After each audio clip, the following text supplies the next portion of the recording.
You gave your life to work, and what do you have to show for it? A tired body, an anxious mind, and a bank account that whispers, nothing.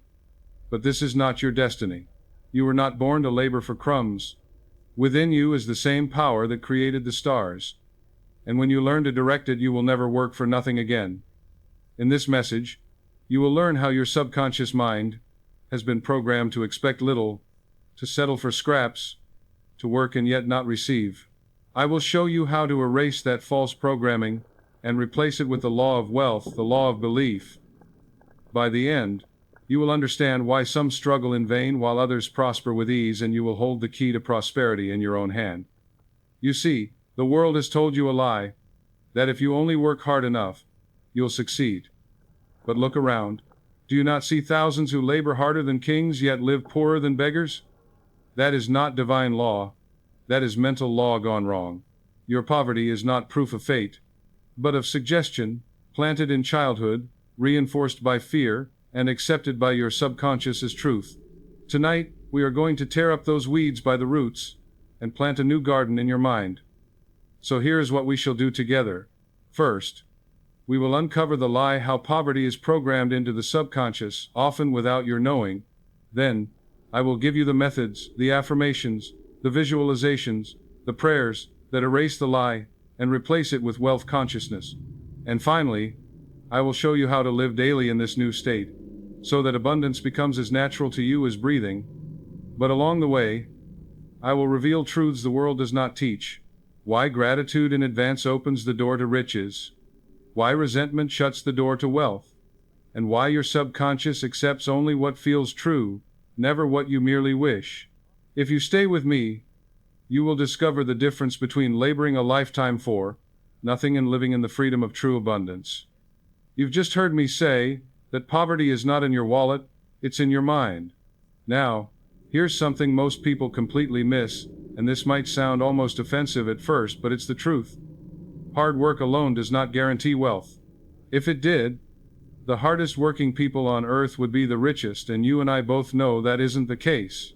The janitor who scrubs floors all night, the single mother juggling 2 jobs, the man who bends his back in the fields under the hot sun, if sweat was the key to riches, they'd be kings and queens. Yet many of them finish life empty-handed. Why? Because it was never about labor, it was about the law running in their mind. Think about this for a moment. We've been told since childhood, work hard, save your pennies, and maybe one day you'll be comfortable. But the subconscious mind doesn't work that way. It doesn't reward effort, it rewards belief. Your subconscious doesn't care if you grind for 16 hours a day. It cares only about the seeds you plant in it, the images you feed it, the words you repeat to yourself when no one is listening. If you plant weeds of doubt and fear, no amount of sweat will grow roses of abundance. Now, let me give you an image. Picture a man working in a factory for 40 years. He's never missed a shift. He's loyal, diligent, always shows up on time. Yet every payday, his money slips through his fingers. He retires with little more than a worn-out body and a pension that barely keeps food on the table. Was he lazy? No. Was he undisciplined? No. But all his life, his subconscious carried one program: money is scarce, life is hard, and I don't deserve more than this. That belief was the silent captain steering his ship, and it steered him straight into lack. Contrast him with another man, maybe someone who doesn't even work as many hours. This man, early in life, impressed upon his subconscious the idea, wealth flows to me, I am worthy of success, money is good in the hands of good people. He held this image faithfully, and even in ordinary jobs, opportunities seemed to find him. A raise here, a promotion there, a new idea for a business. What's the difference? It's not luck. It's not intelligence. It's the programming of the subconscious. One planted weeds, the other planted roses. I know what you might be thinking. But Joseph, are you saying I shouldn't work hard at all? No, my friend. Work is noble, work is beautiful. But work without right belief is like rowing a boat with the anchor still down. You're sweating, but you're not moving forward. Hard work guided by negative belief only multiplies frustration. But when work is guided by a subconscious that expects abundance, every effort you make is multiplied, magnified, and directed toward success. Let me put it plainly. The subconscious is the builder, and your conscious thoughts are the blueprints. If your blueprint is poverty, your builder will construct poverty, no matter how many bricks of effort you lay down. But if your blueprint is abundance, then even small bricks of effort can build a palace. Here's the point. Many of us are trapped because we think effort is everything. We think if we just push harder, stay later, sacrifice more, the tide will turn. But that's the illusion. Until you change the inner program, you're rowing against the current. Once you change the program, the current begins to carry you. So I ask you, what seeds are you planting today? Are you telling yourself, life is unfair, money is scarce, I'll never get ahead? Or are you telling yourself, wealth is flowing to me now, I am prosperous, I am blessed? Because the subconscious accepts whichever one you feed it. This is the first illusion we must break, the illusion that sweat alone brings success. And when you see it clearly, you'll stop exhausting yourself in vain labor and start focusing on the real work, reprogramming your subconscious. That's where the real gold is hidden. Transition. And now that we've shattered the myth of hard work, let's dig deeper into the real trap, the poverty program itself, how it was installed, and how it keeps running in your life without your permission. Here's the next thing most people never stop to question. Poverty is not an accident. It is not simply bad luck, nor is it a punishment from God, nor is it the result of not working hard enough. Poverty is a program, and that program gets written into the subconscious mind long before you ever earn your first paycheck. Think back to the messages you heard as a child. Maybe your parents said, "We can't afford that." Maybe you heard, "Money doesn't grow on trees."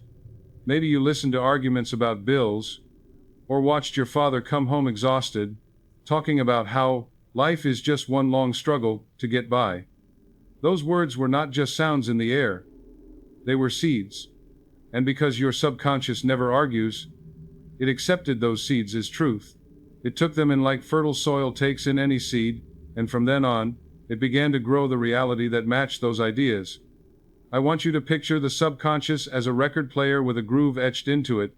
Once the needle is placed down, the record will play the same tune over and over again, no matter how much you beg it to change. If the groove says, "Life is hard," then that's the song you'll hear. If the groove says, "Riches are for other people, not for me," then that is the melody that will play in the background of your life, shaping your choices, guiding your actions, and even filtering what opportunities you allow yourself to see. And here's the strange thing. Once the program is installed, you may not even be aware of it. You may think you are choosing freely, but in reality, the subconscious is simply carrying out the instructions that were planted in it years ago. Now, what kind of instructions are we talking about? Words of fear, words of guilt, words of inferiority. Fear tells you that money is dangerous or uncertain, so you hold yourself back from pursuing bigger goals. Guilt tells you that you don't deserve wealth, so you sabotage yourself whenever success gets close. Inferiority tells you that you are not smart enough, not talented enough, not worthy enough, so you shrink back and accept crumbs when a feast is waiting. These are not random feelings. These are the inner commands of a program running on autopilot. And just like a computer will follow its code without question, your subconscious follows these inner commands without debate. Think of the man who always says, "It's just my luck, nothing ever works out for me." He's not describing reality, he's creating it. Every time he speaks those words, he is reinforcing the program. His subconscious hears it, accepts it, and brings it about. Contrast that with someone who, even in difficulty, says, "Things are working together for my good." That person plants a different seed, a seed that eventually grows into opportunity and breakthrough. Do you see how the same circumstances can produce entirely different outcomes depending on the inner program? One person interprets every setback as proof that life is against them, while the other sees the same event as a stepping stone towards something greater. The outer world bends to the inner law. You may ask, but Joseph, how do I know if I'm carrying this poverty program inside me? The answer is simple. Look at the harvest in your life. If you've been laboring year after year, yet always ending up with empty hands, that is the fruit of a program. If you find yourself repeating the same money struggles your parents had, that is the echo of a program. If deep down you feel uneasy whenever you have extra money, as if it's wrong to keep it or dangerous to enjoy it, that is the resistance of a program. The subconscious does not lie. It expresses whatever it has been fed. And if what it has been fed is lack, then lack is what shows up. Now, don't misunderstand me. This is not to condemn your parents, your teachers, or anyone else who may have planted these seeds. They, too, were operating under programs given to them. Poverty, fear, guilt, these things have been passed down through families and cultures like heirlooms. The good news is that just as programs can be installed, they can also be erased and replaced. You are not doomed to live with this record forever. You can lift the needle, change the record, and begin to play a new song, but you must first recognize that the old song is there, looping in the background, shaping your reality. Awareness is the first ray of light that breaks through the darkness. So here is the truth. Poverty does not come from fate, and it does not come from the economy. It comes from suggestion. It comes from words repeated, ideas accepted, emotions absorbed when you were too young to defend yourself. And once you see that, you can stop blaming circumstances, stop blaming others, and begin to focus on the only place where real change is possible within your own mind. Transition. Now that you see the program for what it is, the next step is to break the illusion that it cannot be changed. Because once you recognize the weeds, you can begin to pull them up by the roots, and that is exactly what we'll explore in the next part. Once you begin to see that poverty is not the result of fate, nor of effort, nor of some external power working against you, but rather the effect of an inner program running quietly in the background, you are ready to take the first step toward freedom, and that step is the breaking of illusion. You see, the most dangerous prison in the world is not the one built of iron bars and locked doors. It is the invisible prison of belief, because a man who is behind real bars knows he is trapped and may dream of freedom, but the man who is trapped in his own beliefs does not even realize he is imprisoned, and therefore never even tries to escape. The illusion that keeps millions bound is the false conviction that this is just the way life is, that circumstances are fixed, that the past dictates the future, that the son of a poor man must remain poor, that the worker must remain bound to wages, that the body broken by disease cannot heal.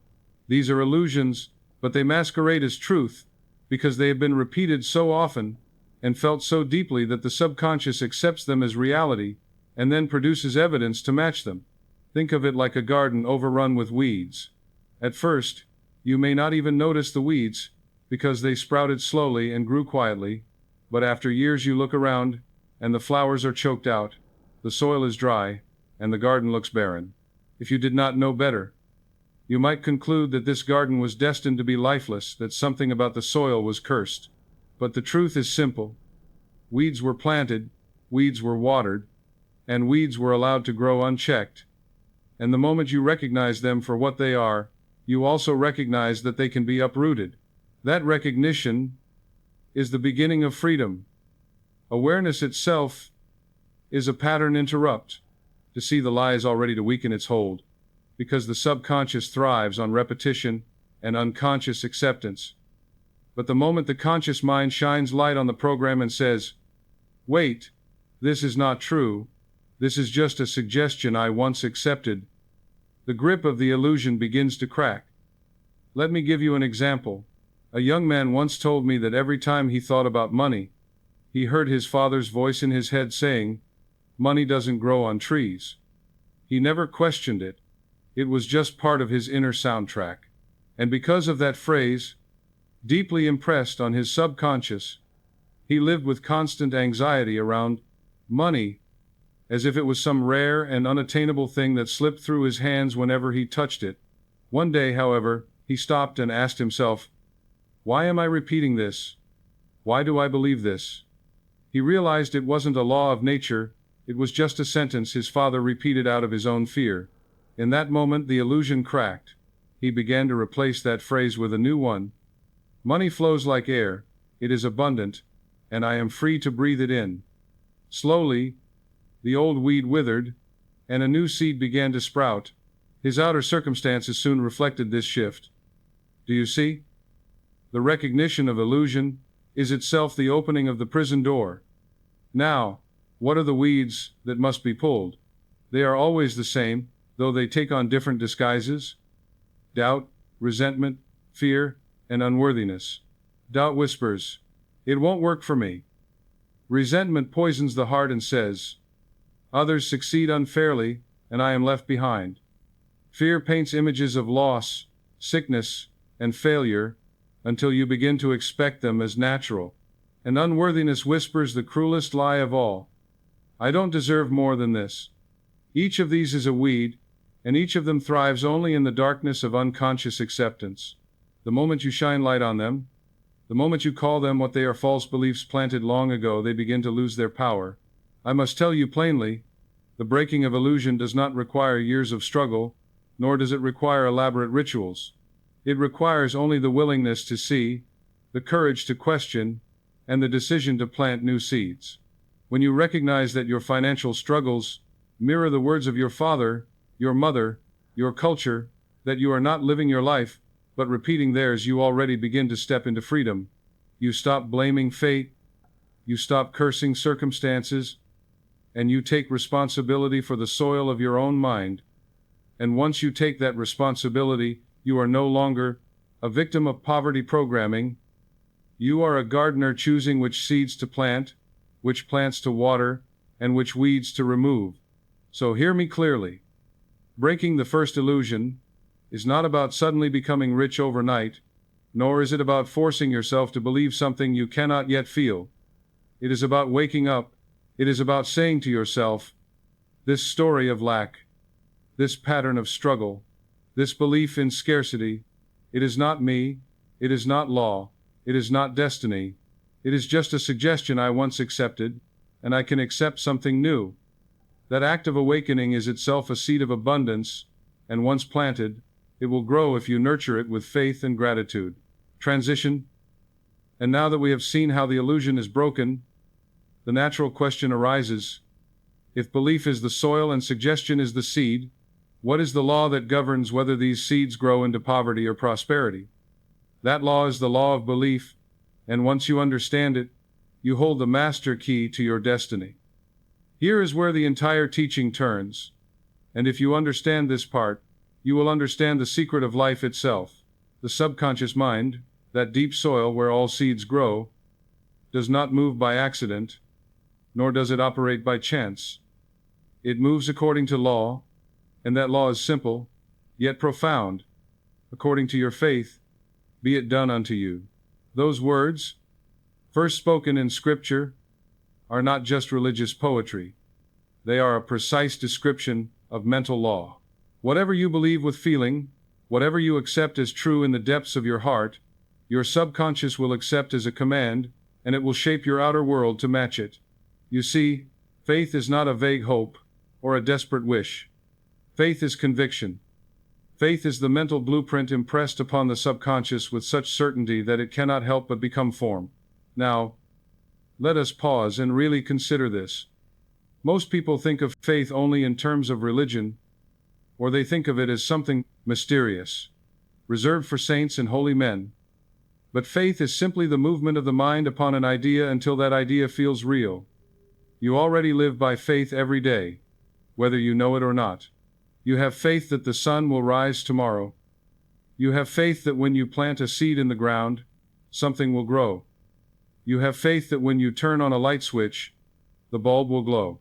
None of these things seem strange to you, because they are patterns you have accepted as true. You do not question them. You do not doubt them. You simply know. That same kind of knowing, when applied to wealth, health, love, or success, is what brings them about. The law is no respecter of persons. It does not matter whether your faith is placed in failure or in prosperity, in sickness or in health. Whatever you accept, you will experience, for the subconscious is principle, and it works with mathematical certainty. But here is where so many people stumble. They confuse wishing with believing. They say words like, I am wealthy, while their inner feelings cry out, I am broke. They repeat, I am healthy, while secretly trembling with fear of sickness. And the subconscious, which hears the feeling more than the words, accepts the fear, not the phrase. My friend, this is why so many affirmations fall flat, because the conscious words and the subconscious feeling are in contradiction. The law of belief requires harmony between what you say and what you feel. If your words and feelings are at war, it is always the feeling that wins. I recall a man who suffered terrible headaches. He tried to affirm, I have no pain, I am perfectly well, but his subconscious rejected it because the words did not match his experience. Then he discovered a different approach. Instead of denying the pain, he began affirming gently, it is passing away, it is leaving me now. Those words did not clash with his feelings. They allowed him to believe in improvement. And because the subconscious accepted that suggestion, the pain truly began to fade. Do you see? The difference was not in the length of the phrase or the force of the repetition, but in whether the suggestion could be believed. Faith does not require you to jump from poverty to riches in one giant leap. It requires only that you accept the next step as possible, and once that step feels true, you move on to the next until gradually your subconscious is trained to accept abundance as normal. This is the genius of the law. It works for good or for ill. If you believe deeply that life is against you, that money is scarce, that health is fragile, then your subconscious will carry out those orders with perfect obedience. And if you believe that life is for you, that abundance is everywhere, that health is your birthright, then your subconscious will just as faithfully bring those realities into form. The soil does not argue with the seed, it simply grows whatever is planted. So I must ask you, what are you planting in the soil of your mind? Are you sowing fear, resentment, and doubt? Or are you sowing gratitude, faith, and expectancy? Understand this. Faith is not an act of desperation. It is not saying, I hope this works, I hope something changes. No, hope and doubt are twins, and neither of them carry power. Faith is calm, steady, and sure. It is the inner conviction that what you seek is already yours, that the solution is already given, that the wealth, the health, the opportunity is already present in the invisible, waiting to be called forth into the visible. When you pray with faith, when you affirm with faith, when you visualize with faith, you are not begging God or the universe to give you something you lack. You are impressing upon your subconscious the truth of what already is, and the subconscious, obedient and impartial, will express it in your life. So here's the great turning point. To move from wishing to believing, from hoping to knowing, to stop saying empty words, and start feeling the reality of the words you speak. And once you understand this, you can see why the statement is true beyond all argument. According to your faith, be it done unto you. Transition. But now we must look at what stands in the way of faith, what poisons the soil and blocks the seed. Because many people try to believe, yet their belief is cancelled out by something subtle but powerful doubt. Now that we've seen how the law of belief works, we must confront the enemy that keeps so many from using it effectively. That enemy is doubt. Doubt is subtle, but it is deadly, because it slips in quietly and cancels the power of faith before the seed has time to grow. Murphy often said, doubt and hope are not your friends, and he was right. At first glance, hope seems noble. It looks like faith, but in reality, hope is simply doubt dressed in softer clothes. Hope says, maybe it will happen, but maybe it won't. Faith says, it is already mine. Do you see the difference? The subconscious mind does not respond to half-hearted suggestion. It does not create miracles for those who say, I'll try. It creates miracles for those who say, I know. Doubt operates like static on a radio. Imagine trying to tune into your favorite station, but all you hear is noise. The message is there, the music is there, but you can't enjoy it because the signal is being blocked. That is what doubt does.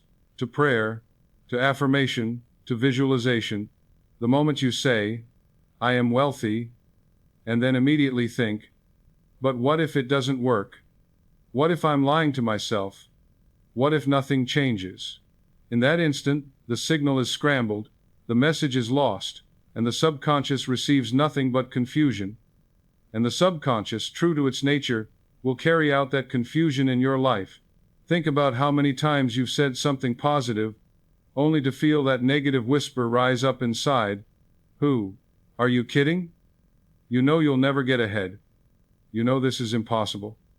That whisper is doubt, and if you allow it to live in your mind, it will choke out your faith like weeds strangling a tender plant. This is why so many people stay stuck. They practice affirmations by day and undo them by night with fear and worry. They plant seeds of prosperity, and then dig them up with doubt, before they have a chance to sprout.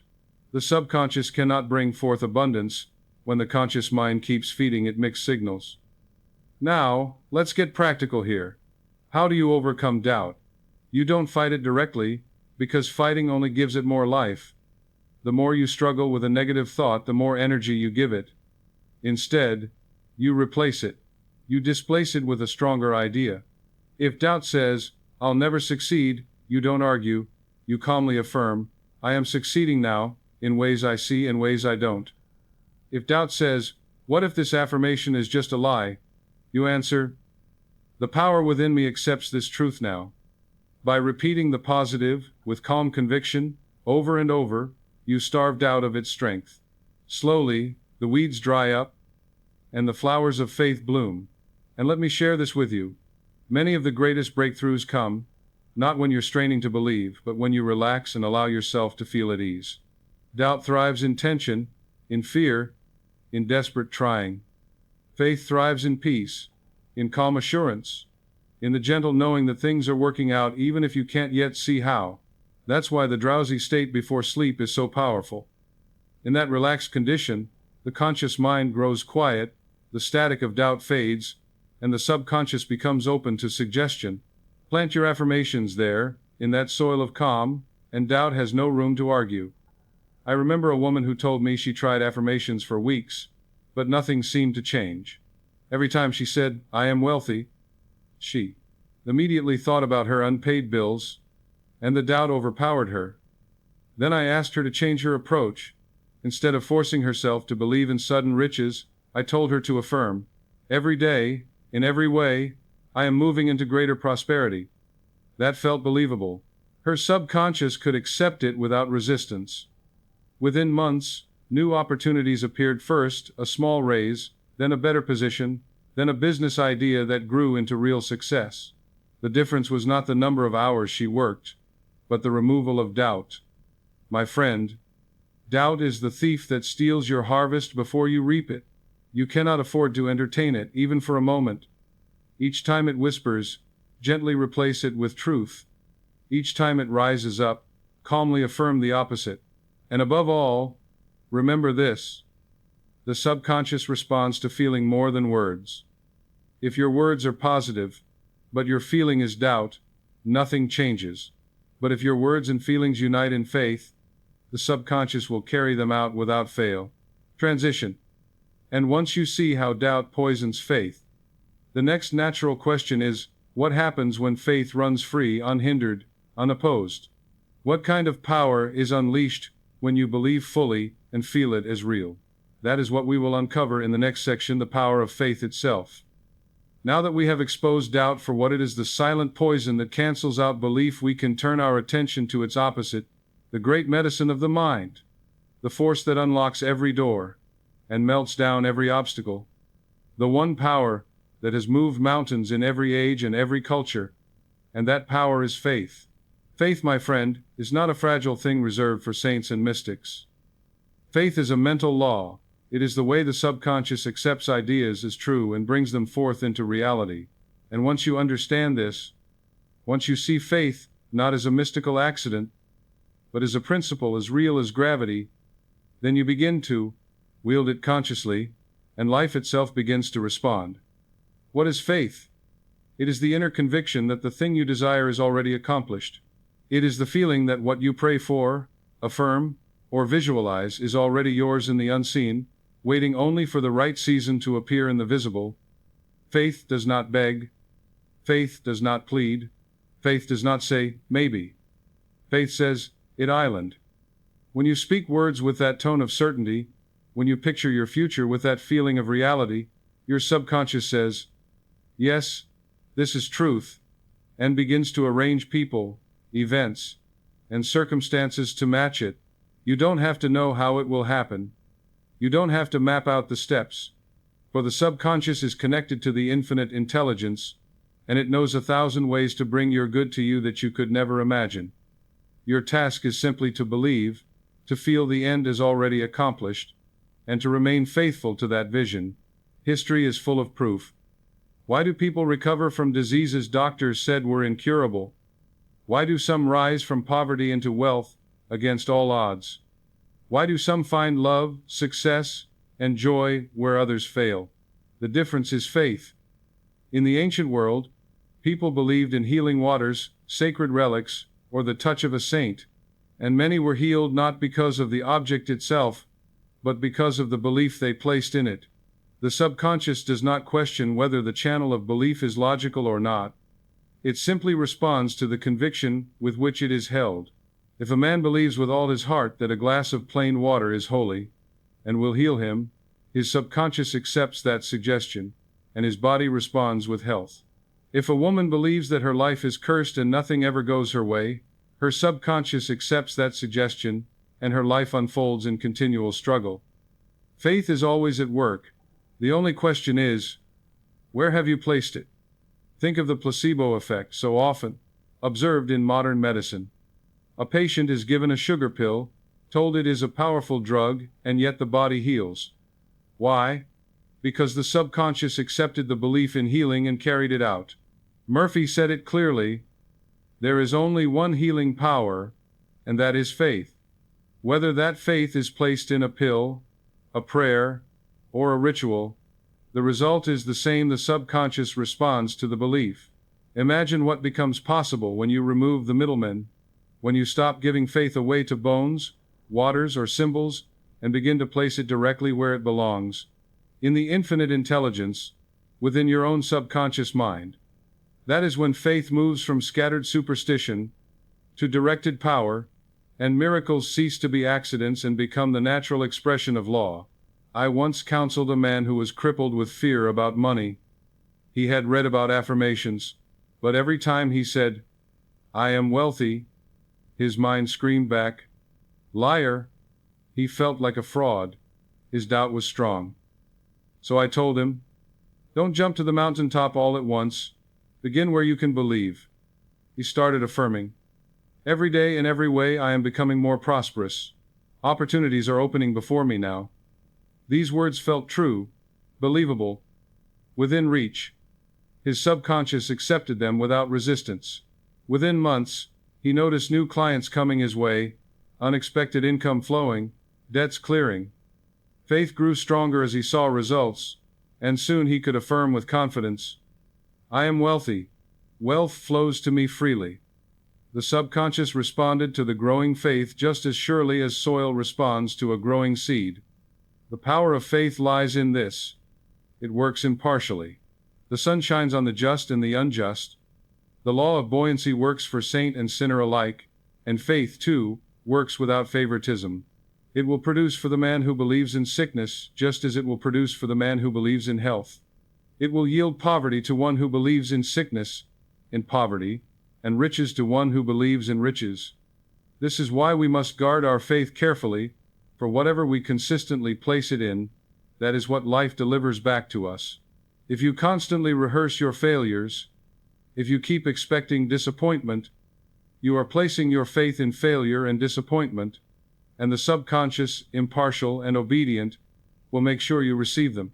But if you place your faith in the goodness of life, in the abundance of God within you, in the joy of prosperity already yours, then those same laws will work to bring those things into being. So let me tell you plainly, the power of faith is the power to create, to heal, to transform. It is not wishful thinking. It is not blind hope. It is not a religious luxury.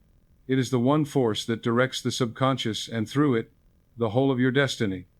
You are already using it every moment of every day. The only question is, are you using it consciously for good or unconsciously for harm? Transition. And now, having seen the creative power of faith, we must face another truth. Faith is not only about what you believe in God or the universe, it is also about what you believe about yourself. Because you cannot prosper outwardly while carrying an image of unworthiness inwardly. That is the next barrier we must overcome. The shift in self-image. Now we come to one of the greatest secrets of all, and yet it is one of the simplest, and it is this. You cannot rise higher on the outside than the image you hold of yourself on the inside. The subconscious does not give you what you want, it gives you what you are. You may cry out for wealth, you may labor for success, you may even repeat affirmations for prosperity until your lips grow weary, but if deep down in your heart you see yourself as unworthy, if you carry an inner picture of yourself as small, inferior, or undeserving, then the subconscious, faithful and obedient, will shape your life to match that inner picture, and no amount of outer effort can change it until the image within is transformed. Think of it this way. Your life is a mirror, and that mirror reflects the image you project. If you stand before it and smile, it smiles back. If you frown, it frowns. You cannot scowl at your reflection and expect it to grin. In the same way, you cannot hold a poor self-image and expect life to reflect riches. You cannot carry guilt and inferiority in your heart and expect love and success to appear on the outside. The reflection always matches the image. And this is why so many people fail, not because they lack talent or opportunity, but because their self-image is distorted, poisoned by doubt, guilt, and old programming that told them they were less than enough. I recall the story of a young salesgirl Murphy spoke about who struggled to sell even a single pamphlet. She believed deep down that she was not persuasive, that people would never listen to her, that what she offered had no real value. And her subconscious faithfully carried out that belief. Her words fell flat. Her sales went nowhere. But then something changed.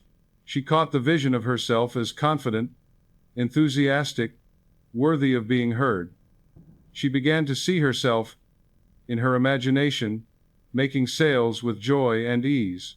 She let go of the belief that she was inadequate and replaced it with the belief that her product was valuable and her presence magnetic.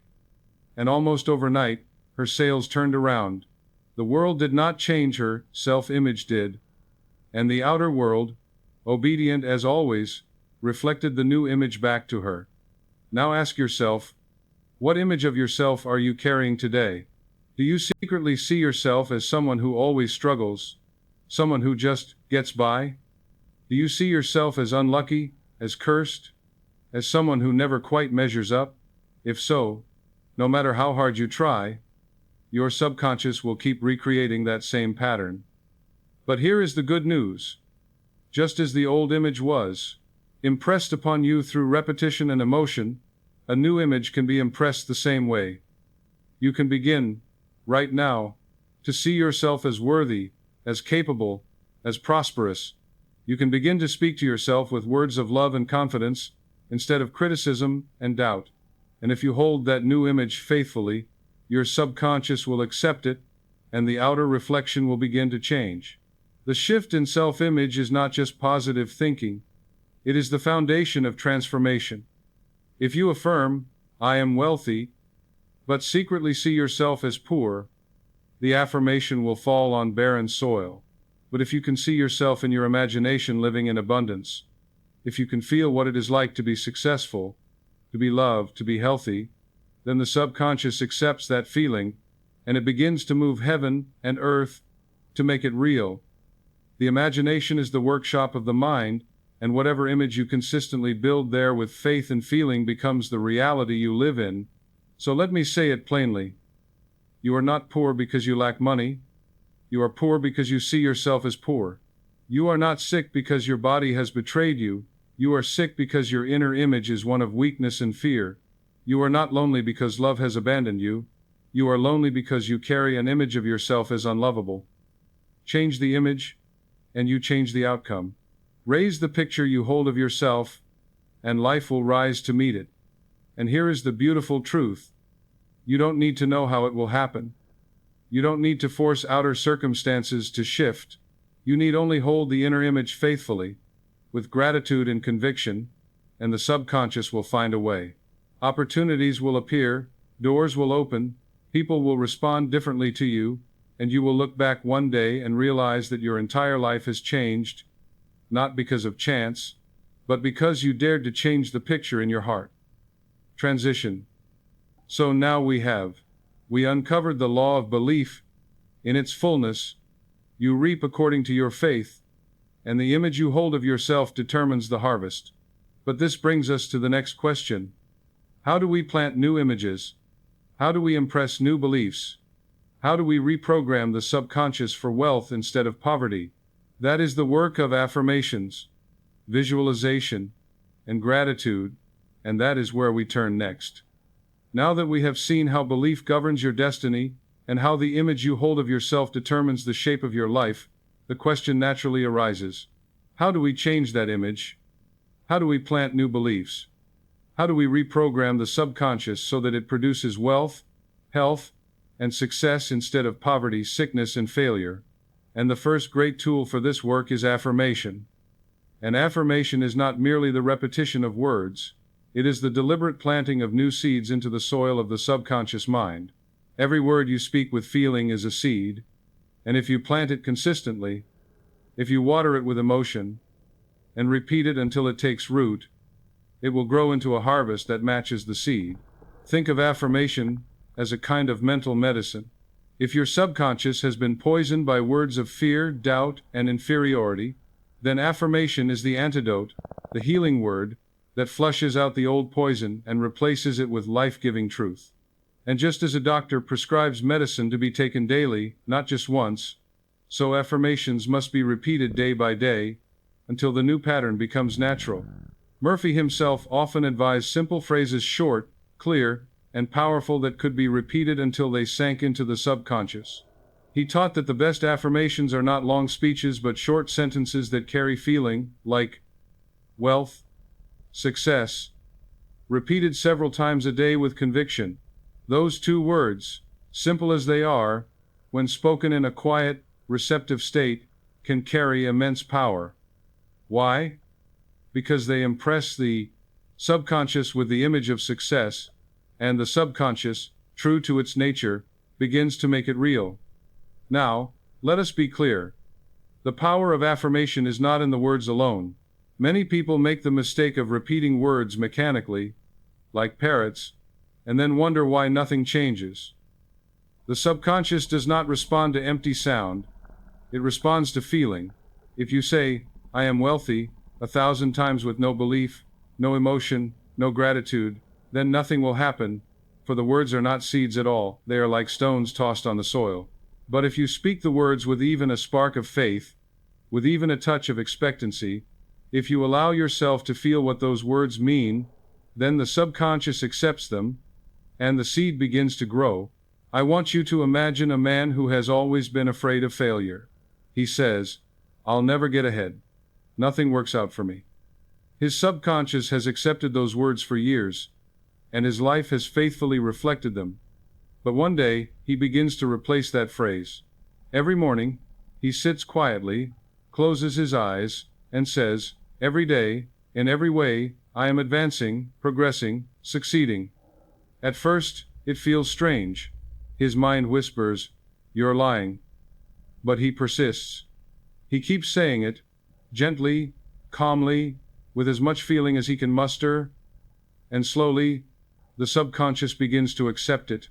One day, he notices an opportunity he would have ignored before. Another day, he feels a new surge of confidence. And before long, his life has shifted. What happened? He rewired his mind through affirmation. Affirmations are most powerful when spoken in what Murphy called the drowsy state, that moment just before sleep or just after waking, when the conscious mind is quiet and the subconscious is most open. In that state, words sink in like seeds planted in soft soil. That is the moment to murmur your affirmation like a lullaby to yourself. You don't need to shout. You don't need to strain. A calm, steady whisper, repeated with gentle faith, is enough. For example, if you are struggling with fear, you might say, "Peace fills my mind. I am calm. I am safe. I am free." If you are seeking wealth, you might repeat, "I am prospered in all my ways. Wealth flows to me freely." These are not magic spells. They are suggestions, gently offered to the subconscious until they are accepted as truth. And here is the beauty. Once the subconscious accepts the affirmation, it begins to act on it automatically. You don't need to force results. You simply live with expectancy, and life begins to change. New people cross your path. New ideas come to you, old habits fall away, and you find yourself acting in ways that bring your affirmation into reality. Affirmation is the bridge between conscious desire and subconscious creation. It is how you speak to the captain of the ship and give it new orders. So I ask you now, what words are you repeating to yourself daily? Are you still affirming poverty without even knowing it, saying, "I can't afford this, I'll never succeed, I'm always unlucky"? If so, you are using affirmations already, but you are using them against yourself. Why not turn the tool to your advantage? Why not choose words that lift you instead of bind you, that create joy instead of fear, that plant abundance instead of lack? You don't need complex formulas. A few simple words, spoken with feeling, repeated faithfully, can rewrite the entire story of your life. Transition. But words alone are not enough. To give them power, you must clothe them in images. The subconscious responds to pictures even more strongly than it does to sounds, and that is why the next step in reprogramming your mind for wealth is the practice of visualization. Now that you see how words can begin to rewire your mind through affirmation, you must understand that words, though powerful, are only one half of the equation. The subconscious mind does not think in sentences, it thinks in pictures. It is moved more deeply by the images you hold than by the words you speak. And this is why visualization, the practice of seeing your desire as already accomplished, is such a powerful tool. When you imagine vividly, with emotion, you are giving your subconscious a picture, a blueprint, a detailed plan to work from. Just as an architect cannot build a house without a design, your subconscious cannot build prosperity without a mental image. The clearer and more consistent the picture, the faster the subconscious moves to make it real. Think for a moment about how imagination already governs your life. If you imagine failure, if you rehearse disaster, if you play out in your mind scenes of poverty, sickness, and rejection, then your subconscious takes those images as instructions and does everything it can to make them come true. How many people lie awake at night picturing the worst-case scenario and then are surprised when it arrives? They have been using visualization all along, but unconsciously, against themselves. But when you learn to take control of this faculty and direct it deliberately, you discover that imagination is not child's play, it is the workshop of reality. Murphy himself often said, "What you form in your imagination is as real as any part of your body, and it will one day appear in your objective world if you remain faithful to it." That is the law. And to show you its power, let me tell you a simple story. When Murphy wanted to sell his home, he did not run out in desperation, he did not beg buyers to appear. Instead, he went into his imagination. He pictured a bold "Sold" sign standing in his yard. He imagined what it would feel like to see it, what joy and relief would flood his heart. And he lived in that feeling. Soon after, a buyer came, the house was sold, and what began as a mental picture became an outer fact. This was not coincidence. It was law. The subconscious accepted the picture and carried it out.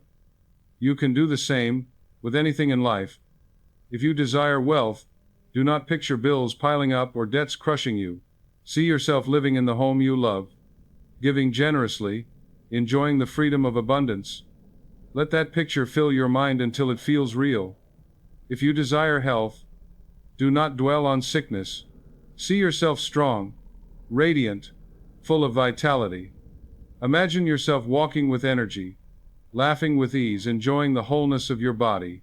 If you desire success, see yourself achieving, see the goal completed, see the celebration of the victory. and always feel it as if it is happening now, not someday in the future. The subconscious accepts only the present tense. When you imagine with feeling, it takes the picture as truth. I once knew a businessman who started with nothing but a small shop, yet in his mind, he saw more. He visualized factories, offices, employees working with joy, a vast enterprise spreading across the nation. He saw it so vividly that it became real to him before it was real in the world.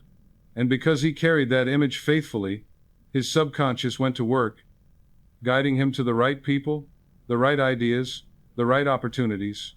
Year by year, the image in his mind took form in the world, until the dream he once held privately was standing in brick and mortar. This is the law. Imagination, clothed in faith, creates reality. But here is the key: visualization must not be dry or mechanical. It must be vivid, alive, full of emotion. Don't just picture a static snapshot, play a mental movie. See yourself walking through the new home, feeling the texture of the walls, hearing the laughter of loved ones.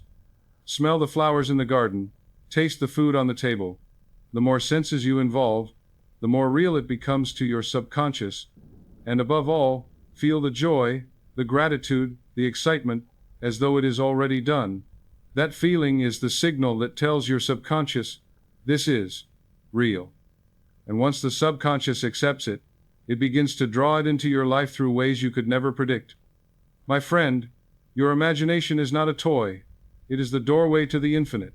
When you use it with faith, you are not escaping reality, you are creating it. The world you live in tomorrow is being built in your imagination today. So I ask you, what pictures are you holding in your mind? Are they pictures of fear, or pictures of abundance? Are they images of failure, or images of triumph? Whatever they are the blueprints of your future. Change the pictures, and you change the life. Transition. And now that you see how imagination paints the blueprint, let us add the finishing touch: the power of gratitude. For gratitude is the signal to the subconscious that the prayer has already been answered, and it opens the door to riches in a way nothing else can. Now that you understand the power of visualization, we must add one more vital ingredient, the golden thread that ties all the others together, and that ingredient is gratitude. Gratitude is not just a polite word you say when someone passes you the bread at dinner, nor is it a vague emotion you feel once in a while when something nice happens. Gratitude is a spiritual force, a mental vibration, a signal to the subconscious that the prayer has already been answered, that the desire is already fulfilled, that the thing imagined is already accomplished. Gratitude says, it is done. And because the subconscious responds only to what is accepted as real, gratitude is the key that seals the suggestion and sets the law in motion. When you give thanks in advance, before the evidence appears, you are telling your subconscious, I already have it.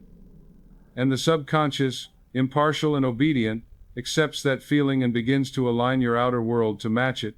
Do you see why this is so powerful? Most people wait until after the blessing to give thanks, and that is fine, but it does not move the subconscious. The creative use of gratitude is to thank before, to thank during, to thank as though the prayer is already answered. This is not pretending, this is not make-believe. This is acting in harmony with the law of faith, which says, believe you have received it, and it shall be yours. Imagine for a moment a farmer planting seeds in the soil. He does not dig them up the next morning to see if they've sprouted. He gives thanks for the harvest even while the field looks bare, because he knows the law of growth is working invisibly. His gratitude is not foolish, it is wise, because it aligns him with the process.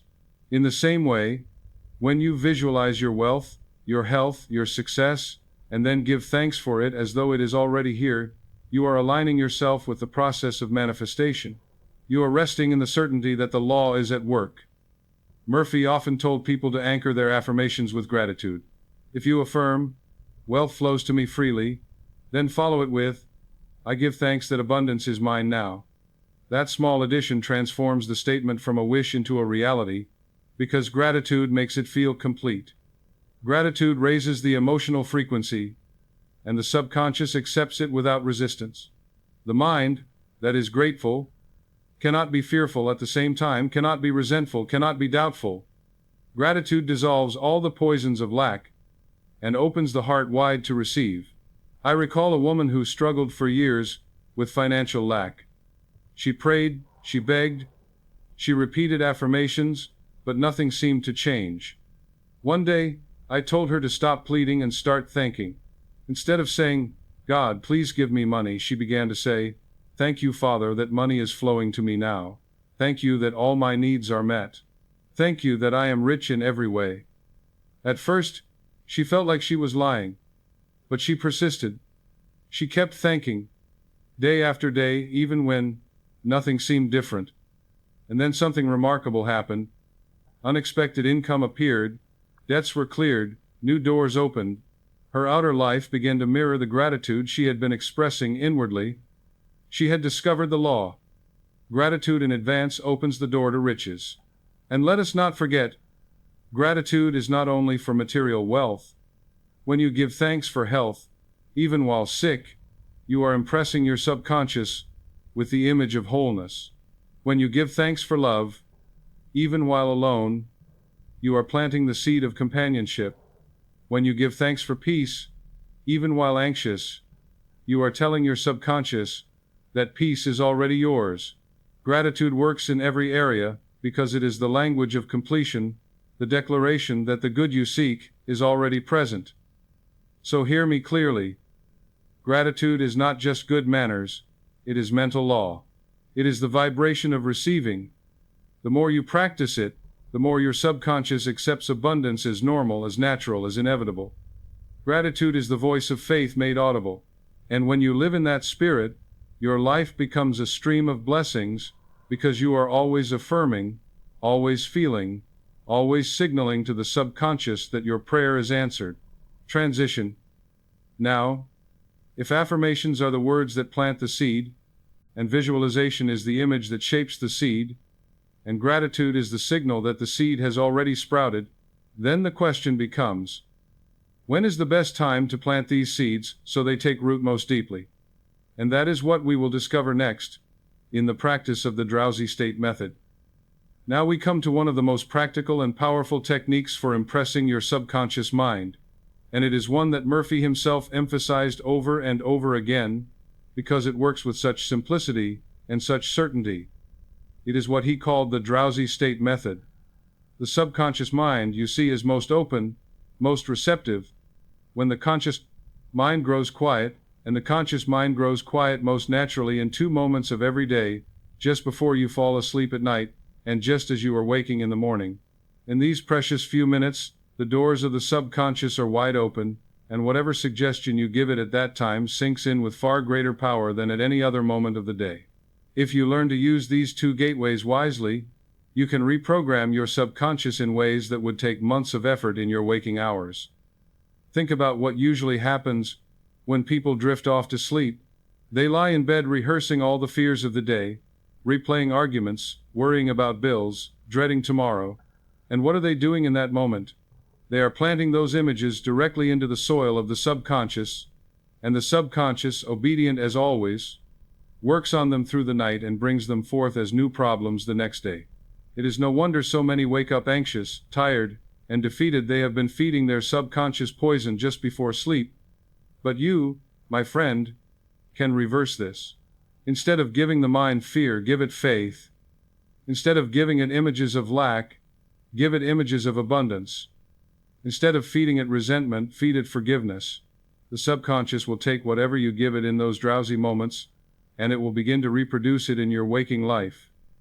Murphy once told the story of a singer who was paralyzed with stage fright. No matter how much she practiced, when the moment came to perform, she would freeze. She tried to talk herself out of it during the day, but her subconscious was too deeply conditioned by fear. Then she began to use the drowsy state method. Every night as she fell asleep, she would close her eyes and imagine herself standing on stage, singing beautifully, hearing the applause of the audience. She did not fight the fear, she simply planted a new image. She allowed herself to feel the joy of success, to hear the sound of clapping, to see herself bowing with confidence. And because she did this just before sleep, her subconscious accepted it.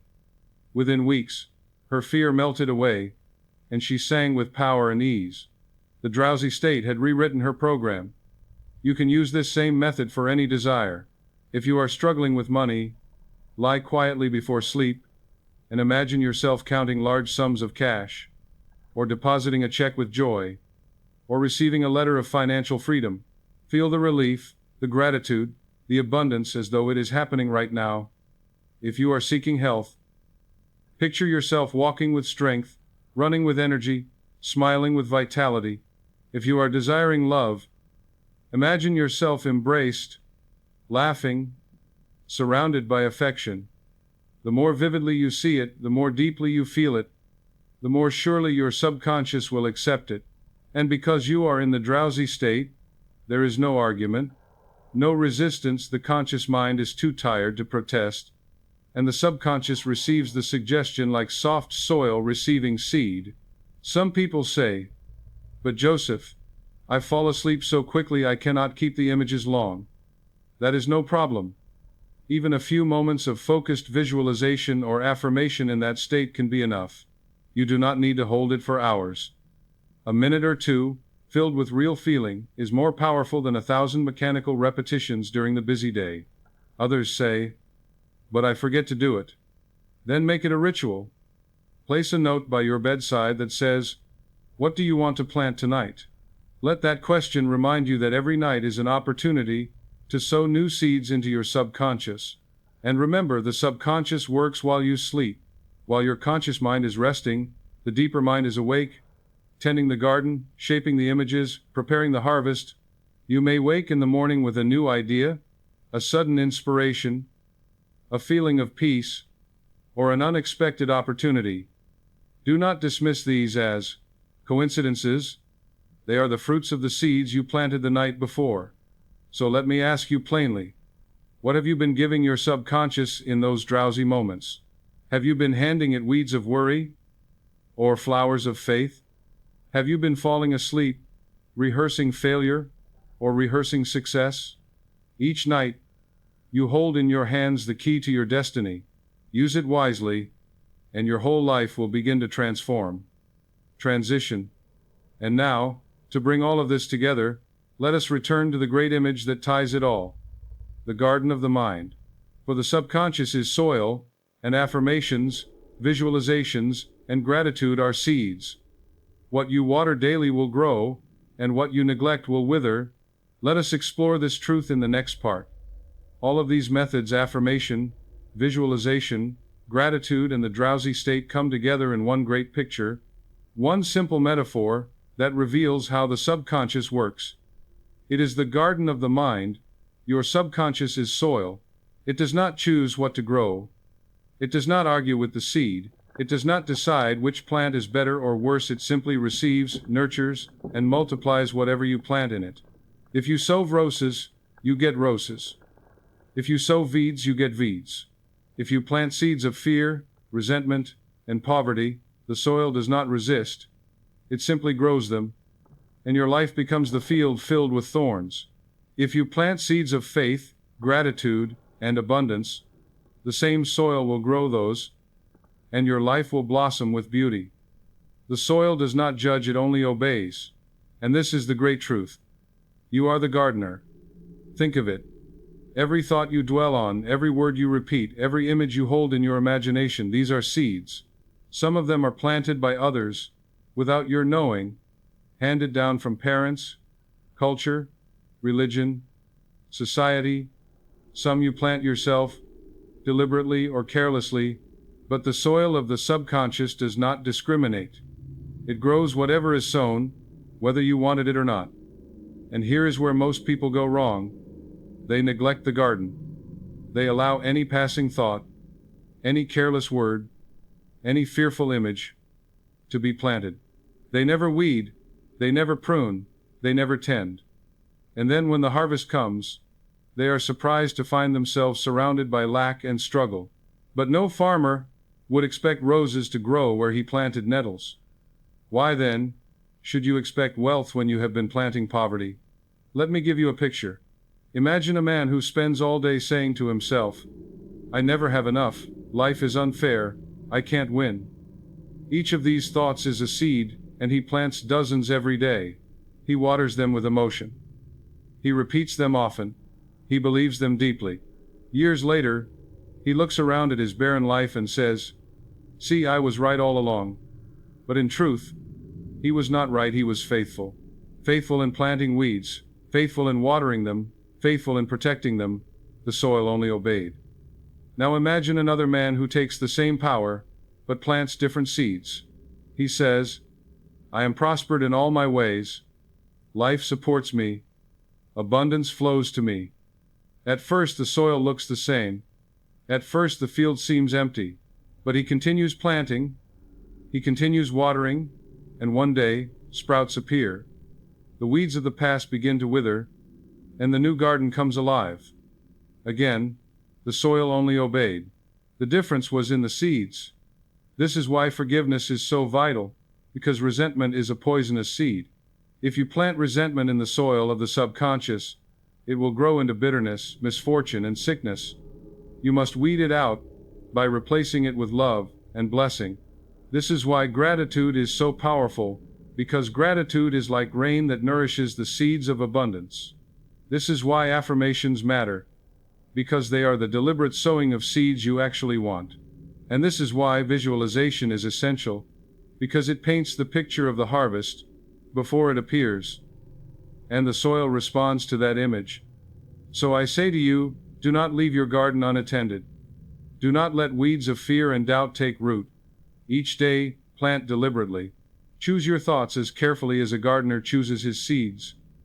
Water them with feeling, nurture them with faith, guard them with forgiveness, and in time your garden will flourish. You will walk among the roses of wealth, the lilies of peace, the trees of health, the fruit of love. This is not poetry, it is law.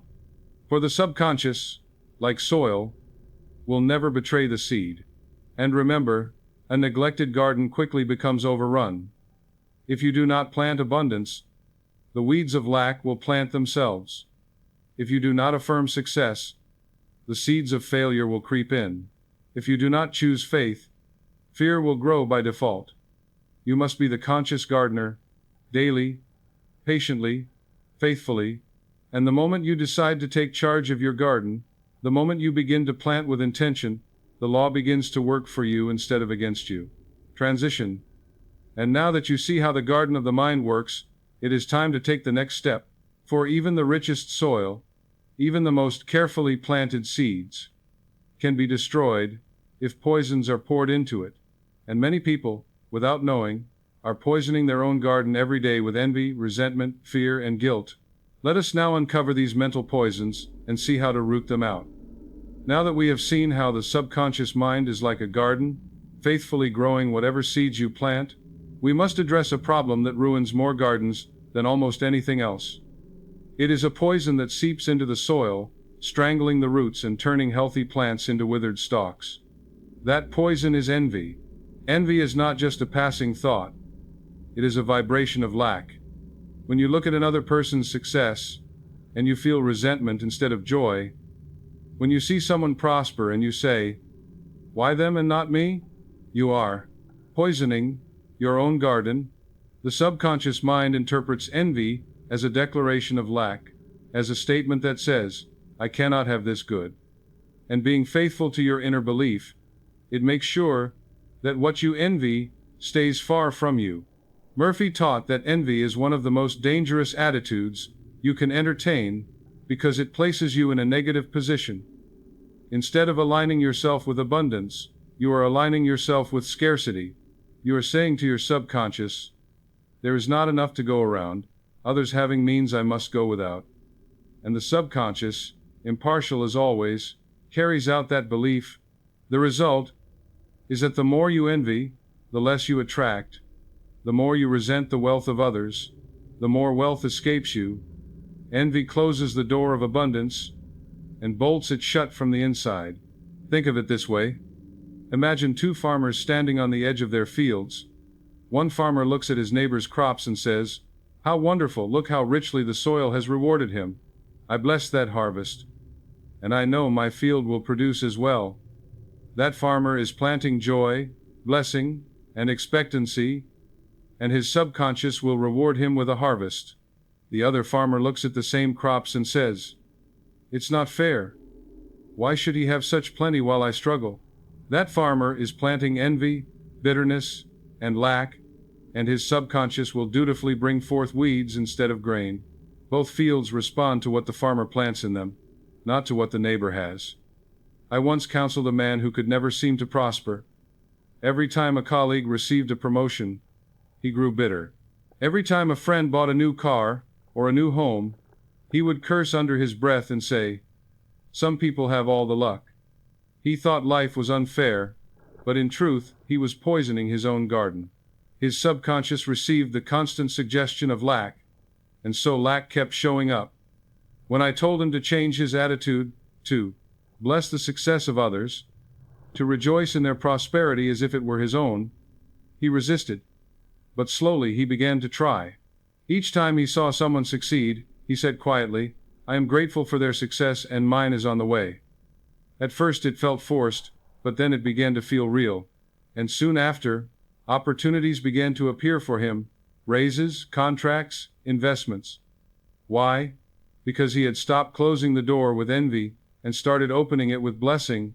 So I say to you, never envy the wealth, the health, or the happiness of another. Bless it. Rejoice in it. Celebrate it as proof that the law works.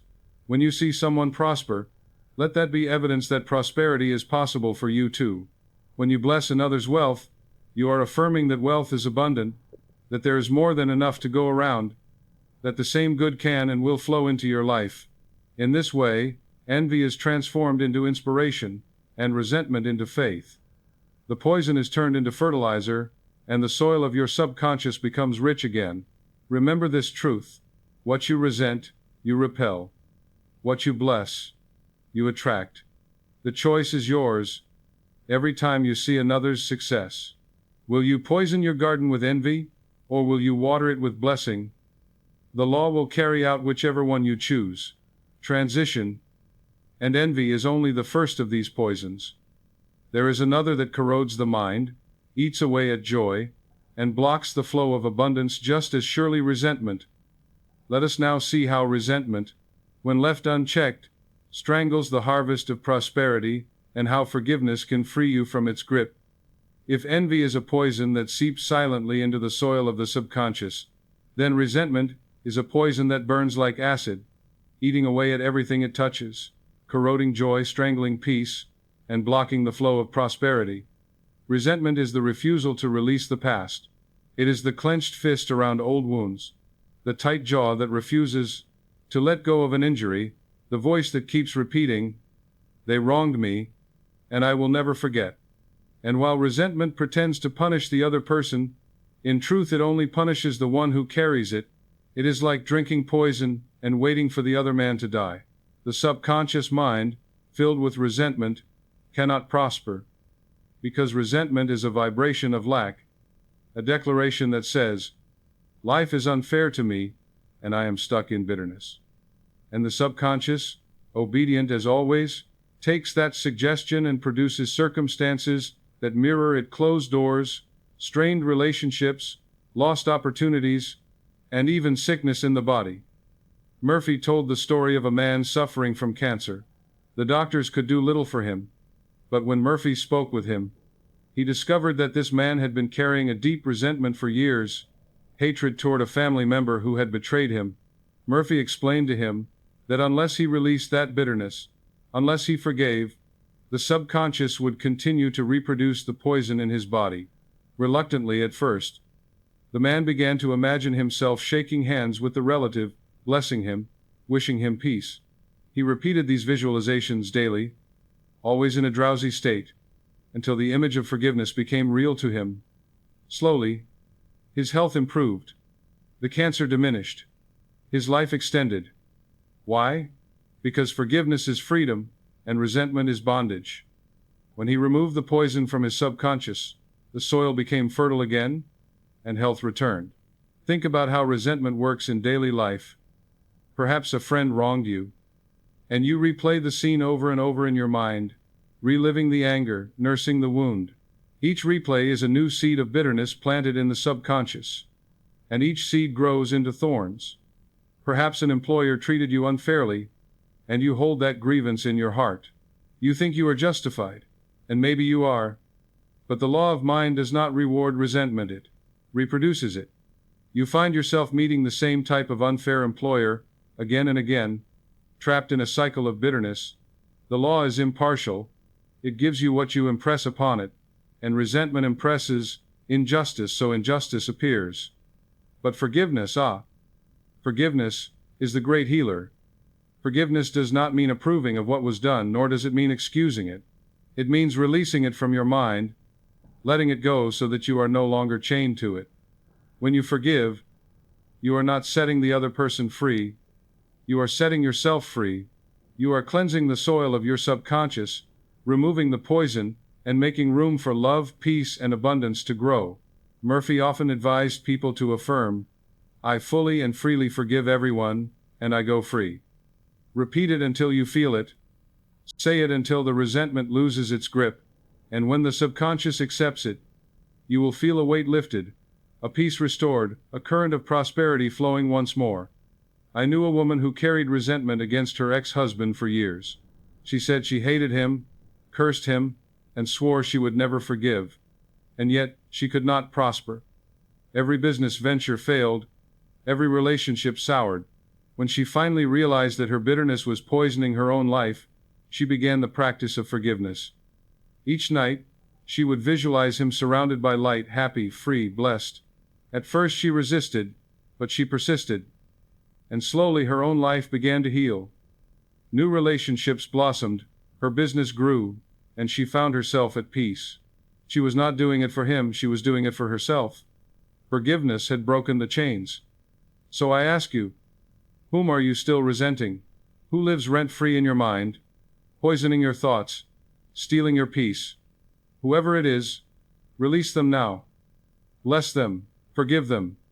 Set yourself free, for as long as you hold on to resentment, you are locking yourself out of the abundance that is your birthright.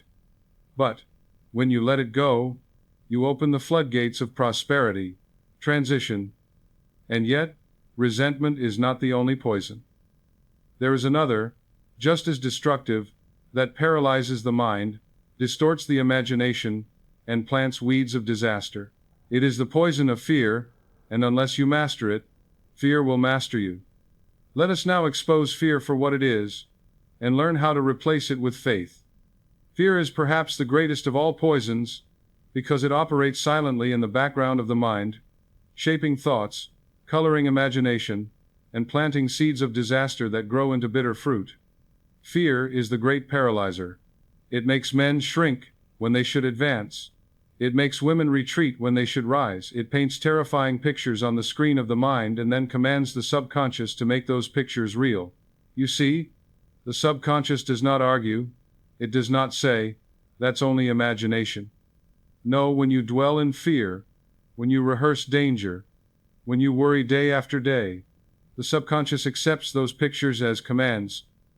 And because it is obedient, it goes to work producing the very things you dread.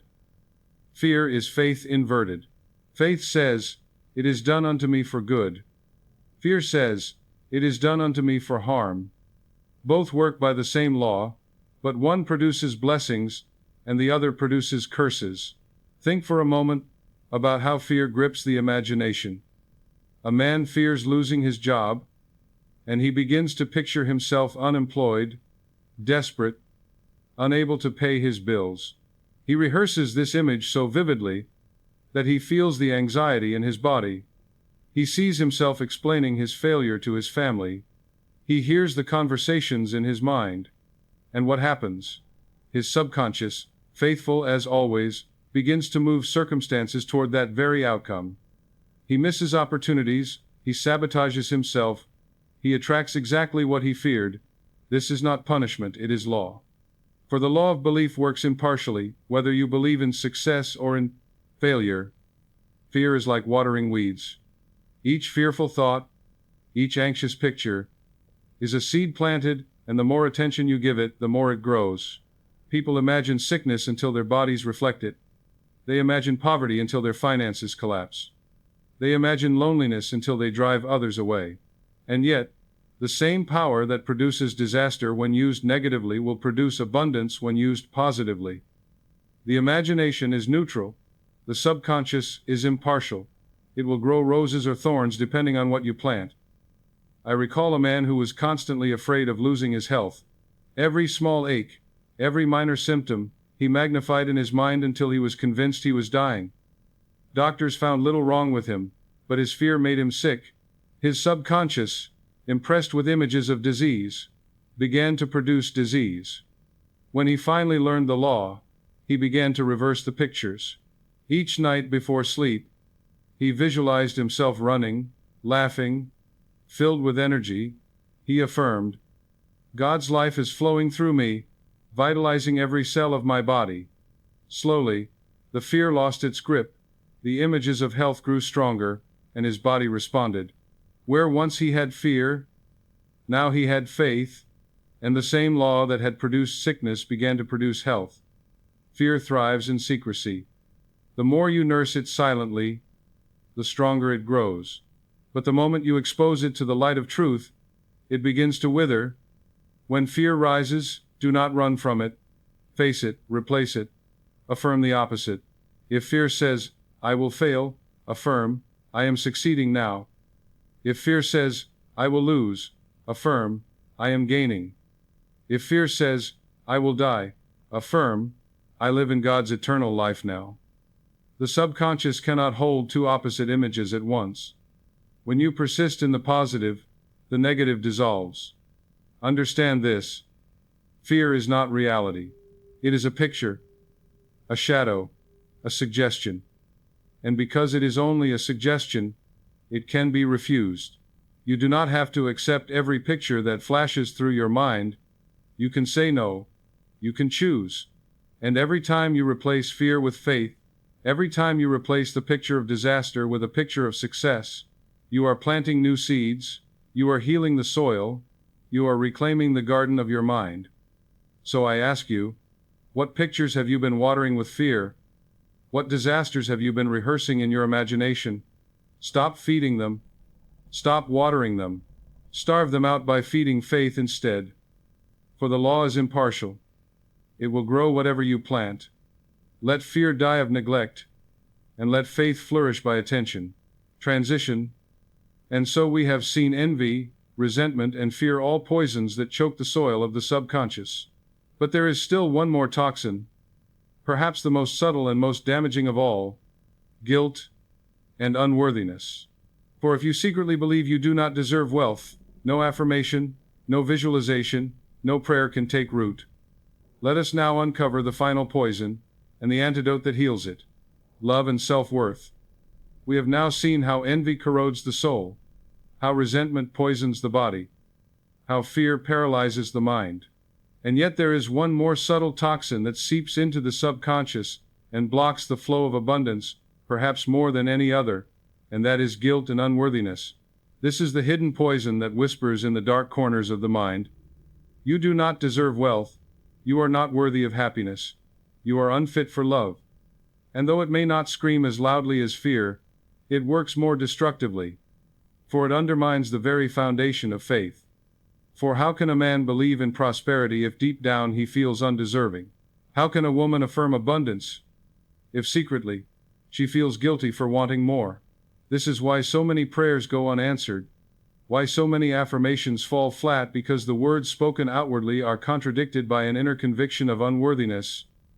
And the subconscious, always loyal to the deepest feeling, reproduces the unworthiness, not the words. But here is the truth, and you must take it deeply into your heart.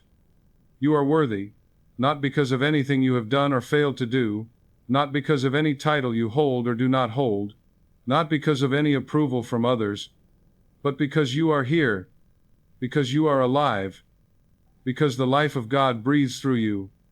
Worth is not earned. It is inherent. It is your birthright. Murphy said it plainly. It is your right to be rich. Not your privilege if you are lucky. not your reward if you perform well, not your prize if you impress others, but your right, just as it is the right of the tree to bear fruit, the right of the river to flow, the right of the sun to shine, it is your right to prosper, to love, to live in joy. When you accept this truth, guilt dissolves, and unworthiness loses its grip. The antidote to guilt is love, love for yourself, love for others, love for life itself.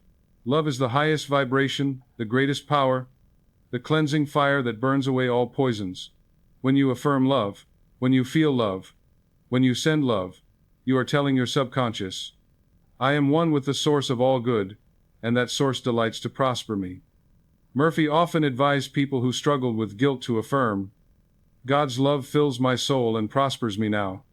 Repeat it, feel it, let it sink in until it becomes your reality. For when love enters, fear departs. When love fills the mind, envy, resentment, and guilt cannot remain. Love is the perfect antidote, because it restores harmony to the subconscious, and harmony always produces abundance. I remember a man who carried guilt for years because of mistakes in his past. He believed he had ruined his life, and so every attempt at success failed. When he tried to prosper, his subconscious whispered, You don't deserve it. When he tried to love, his subconscious said, You are unworthy. His guilt was the poison. I told him to begin affirming daily, I forgive myself completely, I am free, I am worthy, I am loved. At first he resisted, for guilt argued back, but he persisted. Day after day, in the drowsy state he affirmed it, and little by little, the subconscious accepted it. When he began to feel worthy again, life changed. He attracted opportunities, relationships healed, abundance flowed. Why? Because the soil was no longer poisoned. And let us not forget, love must be given outward, as well as inward. When you send thoughts of love to others, when you bless them silently, when you wish them peace, you are planting seeds of harmony in your own subconscious. The law always returns what you give. If you send hatred, hatred returns. If you send blessing, blessing returns. So make it your practice each day to say quietly, God's love flows through me to all, and I am blessed in return. This simple affirmation purifies the subconscious, restores self-worth, and draws prosperity. So I say to you now, release guilt. Forgive yourself. Forgive others. Accept that you are worthy of every good thing, simply because you are alive, because you are one with the infinite life that created the universe. Let love fill you, let love radiate through you, let love heal the soil of your subconscious, and abundance will grow naturally, without struggle, without strain. Transition. And now that we have uprooted the poisons and restored the soil with love and self-worth, the way is clear for prosperity to grow unhindered. But prosperity is not a one-time event. It is a daily practice, a way of living, a rhythm of thought and action that sustains abundance. Let us now discover what it means to live in abundance daily. Now that we have cleared the soil of the poisons of envy, resentment, fear, and guilt, we can finally return to the great truth that Joseph Murphy declared again and again, and it is a truth so simple, yet so often forgotten, that when you first hear it, it may even shock you. It is your right to be rich. Not your privilege if you are clever, not your chance if you are lucky, not your reward if you toil endlessly, but your right. Just as it is the right of the seed to grow when planted in fertile ground, just as it is the right of the sun to shine and the river to flow, it is your right to prosper, to live in abundance, to enjoy wealth in every form. Health, love, peace, and supply. This is not arrogance. This is not greed. This is the law of life itself. For life always moves toward fuller expression. And if you are alive, it is your divine birthright to express more, to grow, to expand, to prosper. Think of how strange it would be if a farmer planted a field and then prayed that, perhaps, if he were lucky, the seed might sprout. He knows it is the nature of the seed to grow. He knows the harvest is his right because he followed the law. Yet how many men and women live as beggars in spirit, pleading for scraps, hoping that maybe one day life will bless them, when in truth the harvest is theirs already if they would only claim it. To deny your right to be rich is like planting seeds and refusing to harvest them, like standing in sunlight but refusing to feel its warmth. Wealth is not against the law of life, it is the fulfillment of it. Some will say, "But Joseph, isn't it selfish to want wealth?" And to this I answer, is it selfish for a rose to bloom? Is it selfish for a river to overflow with water? Is it selfish for a star to shine its light? No. It is simply the nature of life to express itself fully. Wealth is not selfishness, it is expansion. It allows you to live more, to give more, to bless more. A poor man cannot feed the hungry. A poor woman cannot clothe the naked. But a prosperous soul, filled with love and abundance, can bless the world in countless ways. Poverty does not serve God. Abundance, wisely used, does. But here is the tragedy. Many have been taught that wealth is wrong, that money is evil, that desiring more is greed. These are false beliefs, planted by ignorance and fear, and they have kept generations trapped in lack. The truth is that money is simply a symbol, a tool, a form of energy that flows where belief directs it. In the hands of a good man or woman, money builds schools, feeds children, heals the sick, spreads knowledge. In the hands of the selfish, money may destroy. But the money itself is neutral. It takes on the character of the one who uses it. To say that money is evil is as foolish as saying that sunlight is evil because it can burn. The truth is, wealth is good, wealth is useful, wealth is your right, and the sooner you accept this without guilt, the sooner your subconscious will allow it to flow. I once knew a man who felt guilty every time he prospered. He had been raised to believe that wealth was sinful, that God loved the poor and despised the rich. So whenever money came to him, he found a way to lose it. Bad investments, careless spending, sudden misfortune. His subconscious was carrying out the hidden program of unworthiness. Only when he finally accepted the truth that it was his right to prosper, that God's will for him was abundance, did his life change. He began to affirm, "It is right for me to be rich. Wealth is flowing to me now, and I use it wisely for good." Slowly, the guilt dissolved, and the wealth remained. So hear me clearly, poverty is not pious.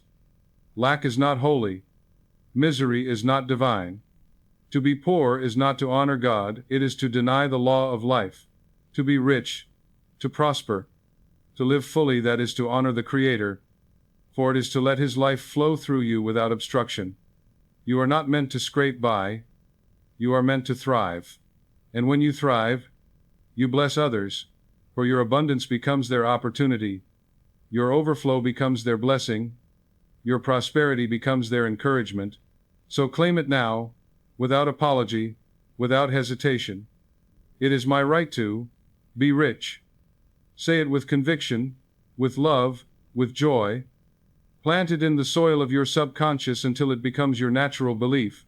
For when you accept your right, the law of life swings into motion, and the doors of abundance open wide. Transition. And now that you know it is your right to prosper, the next question is, how do you direct that right? How do you channel it into a life of purpose and service so that your wealth is not only for you but becomes a blessing for the world? Let us explore this next. Now that you have accepted the truth that it is your right to be rich, the next question naturally arises. What is the purpose of wealth? Is it merely to gather possessions, to pile up money in the bank, to live in comfort while the world struggles? No, my friend, wealth has a higher purpose, and when you understand it, your abundance will never bring guilt, and it will never run dry. The true purpose of wealth is service. Wealth is meant to flow, like a river that waters the fields, like sunlight that nourishes the earth. When you see wealth not as something to hoard, but as something to circulate, to invest, to bless, then you align yourself with the law of life, and life rewards you with more. The man who dams up the river soon finds it stagnant, but the one who lets it flow discovers it ever renewed. Murphy often said there are 3 great steps to prosperity. Find work you love, master it, and ensure it benefits others. These are not mere suggestions, they are laws. First, you must love your work. for love is the energy that fuels creativity, persistence, and joy. If you despise what you do, you are planting seeds of resentment in your subconscious, and resentment always poisons the harvest. But when you love what you do, when your work itself is a form of joy, your subconscious aligns with it, and opportunities grow naturally. Second, you must master it. Do not settle for mediocrity. Excellence is a form of faith, a declaration that you respect your gift and intend to use it fully. Mastery multiplies your value, and value always attracts supply. Third, and most important, ensure your work benefits others. Service is the key that unlocks unlimited prosperity, because when your wealth is tied to the good of others, the universe itself supports you. Think of the greatest fortunes in history. They were not built on selfishness, but on service. The man who created light served humanity. The woman who created opportunities for education served humanity. The businessmen who organized supply chains that brought food and goods across nations served humanity. Yes, they prospered, but their prosperity was the natural result of service. If your wealth serves only yourself, it will wither. If your wealth serves others, it will grow and multiply, because you are working with the current of life, not against it. Let me give you an image. Imagine two men opening shops. One says, "How much can I squeeze from people? How much can I take?" The other says, "How much can I give? How can I serve?" The first man may succeed for a time, but his business will falter, for the subconscious responds to selfishness with limitation.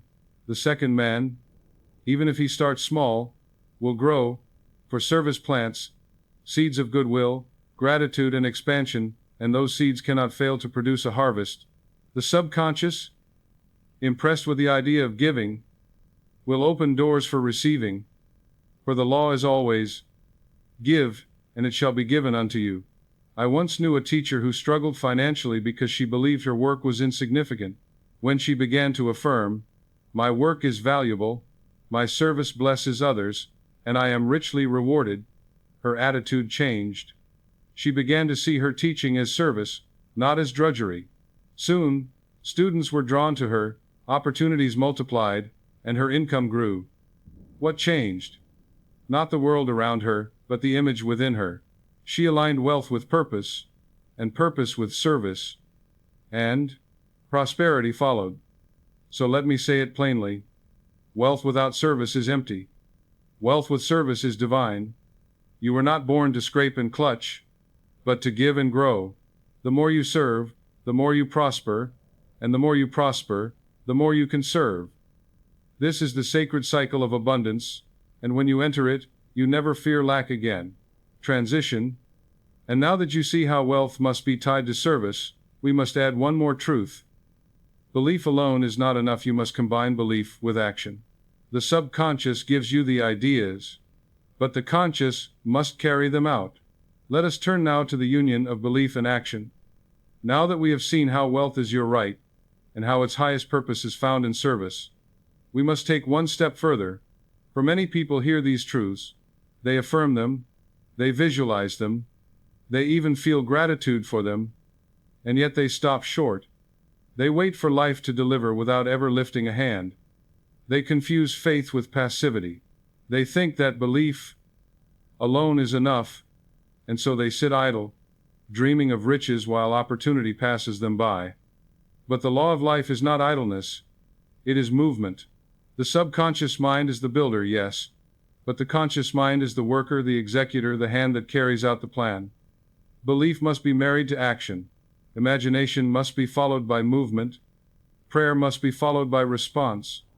Otherwise, the seed remains in the ground but never reaches the harvest. You see, when you impress an idea upon the subconscious through affirmation, visualization, and gratitude, the subconscious does not usually drop gold coins from the sky.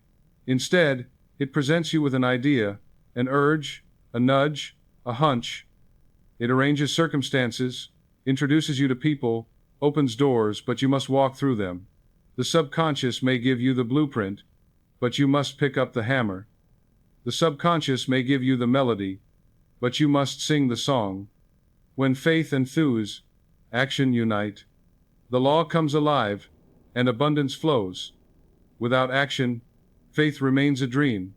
Without faith, action remains toil. But when the two are joined, they become unstoppable. Think about how inspiration works. How many times have you felt an idea flash through your mind? Start this business, call this person, try this project, only to dismiss it, only to let fear or laziness push it aside. That idea was the subconscious speaking, the infinite within you trying to guide you to abundance. But if you do not act on it, the idea dies, and the opportunity fades. Murphy often said that the subconscious will provide guidance, but it is up to you to follow it. He taught that when the idea comes, you must act promptly, decisively, confidently, for that is the hand of God leading you forward. I remember a man who visualized wealth every night, yet nothing seemed to happen. He grew discouraged. When I asked him what impressions or ideas had come to him, he said, "Well, I thought about starting a small shop, but I didn't think it would work." Another time, he thought about approaching a friend about a partnership, but he dismissed it. Do you see? The subconscious was giving him directions, but he refused to follow them. Once he decided to act, once he opened the shop and reached out to his friend, things began to move quickly. Opportunities multiplied, supply increased, and prosperity became his reality. The law had been working all along, he had simply failed to act. So understand this clearly. Action is not drudgery when it flows from faith. It is not toil when it flows from inner conviction. It is inspired action, joyful action, action that feels natural because it is aligned with your subconscious belief. You are not forcing the river, you are flowing with it. You are not straining against life, you are carried by it. And when you live this way, you discover that even small actions produce great results, because they are guided by the infinite intelligence within you. And let us be practical here. When wealth begins to flow, do not squander it carelessly. Save, invest, manage wisely. Let your conscious mind be a good steward of what your subconscious provides. For wealth is not a toy, it is a trust. If you use it wisely, it will multiply. If you waste it, it will vanish. Combine belief with prudent action, and your prosperity will endure. So I ask you, are you acting on your faith, or are you only dreaming? Are you walking through the doors life opens, or are you waiting for someone else to carry you across the threshold? The subconscious will not do the walking for you. It will light the path, but your feet must take the steps. Faith plants the seed, action brings the harvest. Together, they create miracles. Transition. And when faith and action move together, prosperity becomes not an occasional event but a way of life. To sustain it, you must practice daily alignment, daily reminders, daily cultivation of the soil. Let us now explore the daily practices that keep wealth flowing naturally. Now that you see how faith must be joined with action, let us speak about the rhythm of life, the daily practices that anchor wealth as a natural way of being, rather than a fleeting event, for prosperity is not built on one great leap, but on small, faithful steps, repeated day by day, until they form a pattern, a habit, a way of living so deeply ingrained in your subconscious that it becomes automatic. Just as the body is nourished by daily food, the mind is nourished by daily thought. And if you feed your subconscious each day with wealth, health, love, and peace, it will reproduce those things in your life as surely as the body reproduces the cells you feed it with nourishment. The first practice is morning affirmation. Begin each day by planting your seeds. Do not rush out into the world with your mind filled with yesterday's fears or today's anxieties. Instead, before you rise from bed, close your eyes, breathe deeply, and declare to yourself, "Today, wealth flows to me.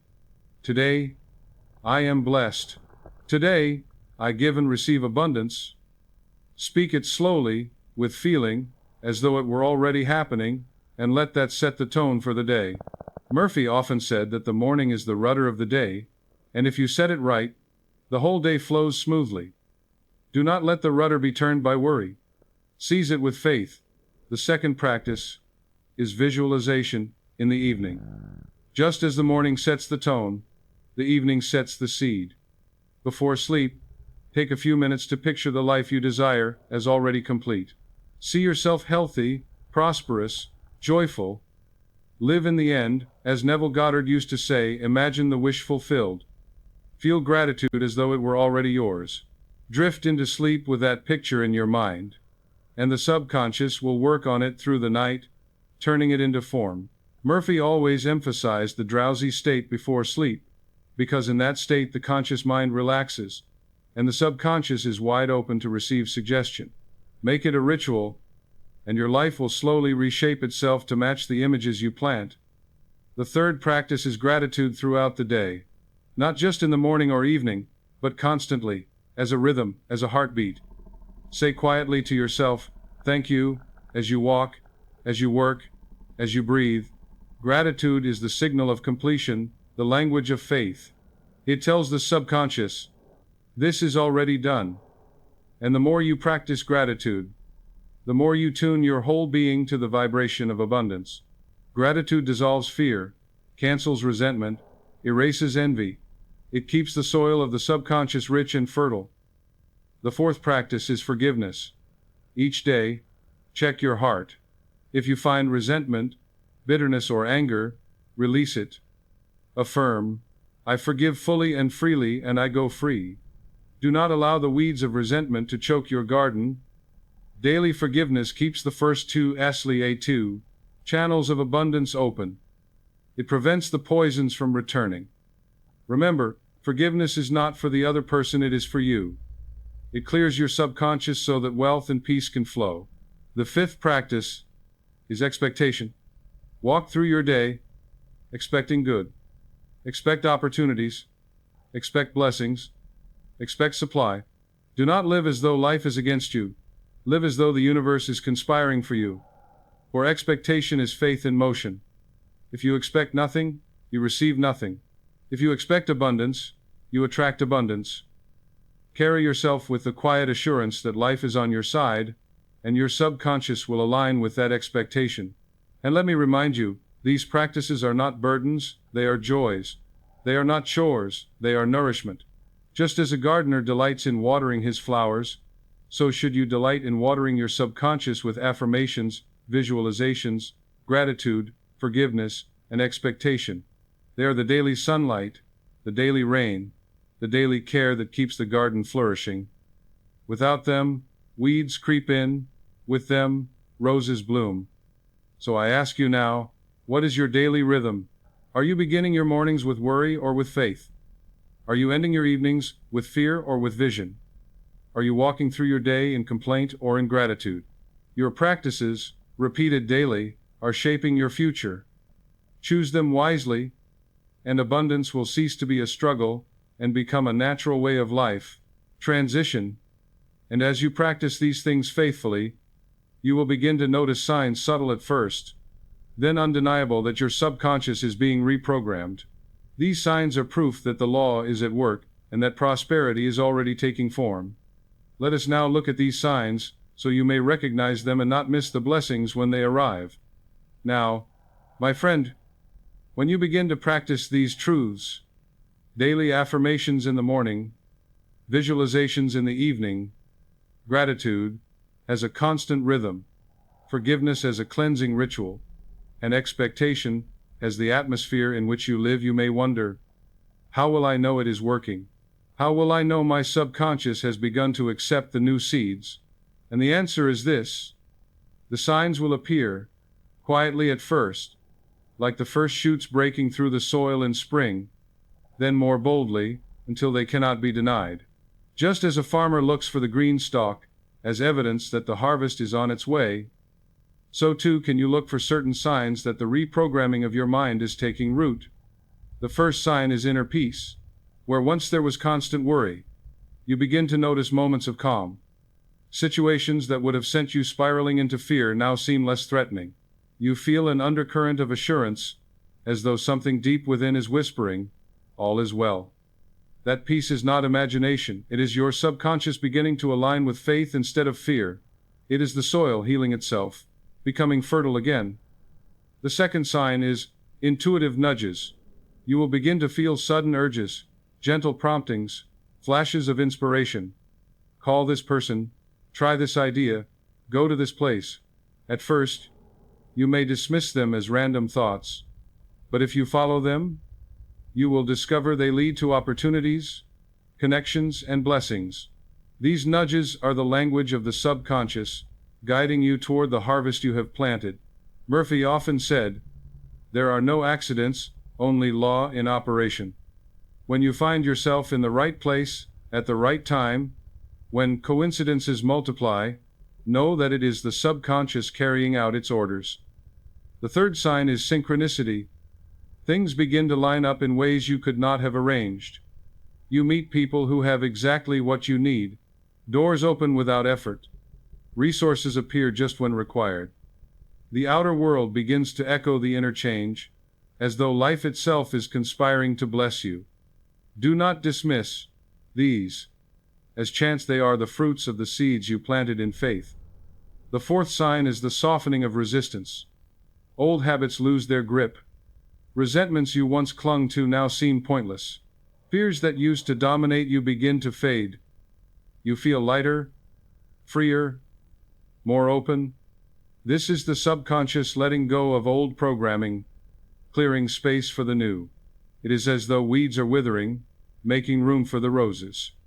The fifth sign is external increase, small at first, then larger.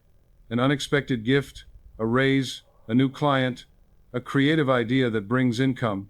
These are not the cause, they are the effect, the visible evidence of an invisible shift.